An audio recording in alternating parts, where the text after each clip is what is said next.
نبی پاک علیہ السلام نے ہماری توجہ دلائی.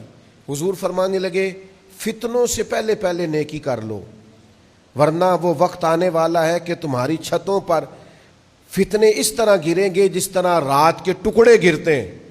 حضور فرمانے لگے حالت یہ ہوگی کہ بندہ صبح مومن ہوگا، شام کو کافر ہو جائے گا، شام مومن ہوگا، صبح کافر. فتنے اس طرح گریں گے جس طرح رات کے ٹکڑے گرتے ہیں. حضور فرمانے لگے حالت یہ ہوگی کہ بندہ صبح مومن ہوگا، شام کو کافر ہو جائے گا، شام مومن ہوگا، صبح کافر ہو جائے گا. بخاری میں موجود. اور فرمایا لوگ دنیا کے بدلے دین بیچ دیں گے.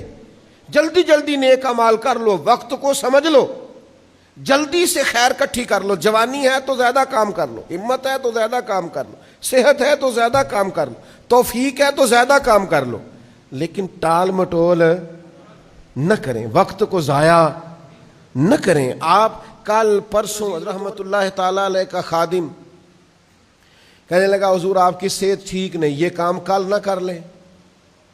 تو آپ فرمانے لگے بیٹا تیری بات تو ٹھیک ہے، پر جو کام کل کرنے ہیں وہ پھر کب کریں گے؟